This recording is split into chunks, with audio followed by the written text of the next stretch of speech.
Hey, what's up guys? Welcome back to another video, and today we'll be taking a look at the impossible port of Street Fighter Alpha 2. The port we'll be taking a look at today is the port that was released on the Super Nintendo. Before we talk about the port itself, let's go over some brief history. Street Fighter Alpha 2 was released into arcades in March of 1996, and it was considered not only the best of the Alpha series, it's considered the best Street Fighter game. The game was obviously ported to the PlayStation, Sega Saturn, PC, and more strangely, the Super Nintendo.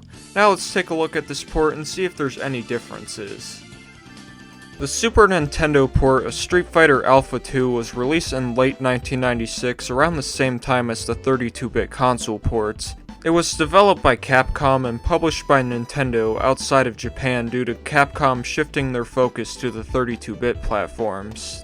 The game came on a 32 megabit cartridge, and it's one of the only two games besides Star Ocean on the Super Famicom to use the SDD1 chip, which is a specialized chip in the cartridge that decompresses the graphics.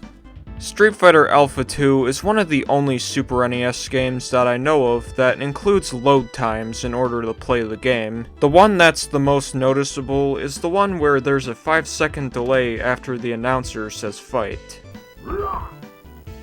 Round 1, fight!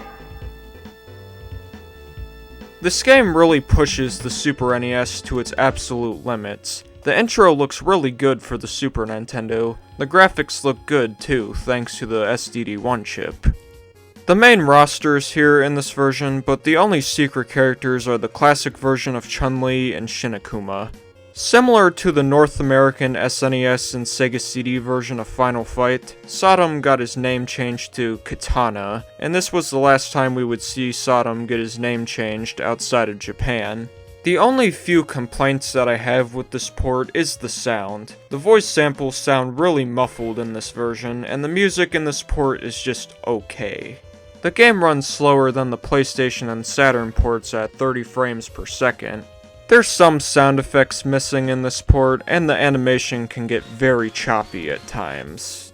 Besides a few complaints, Street Fighter Alpha 2 on Super Nintendo is not a bad port. It's a game that had no business on being on the Super NES, but Capcom managed to make this game run on the aging 16-bit Super Nintendo. Some changes had to be made due to hardware limitations, but it's still a good port.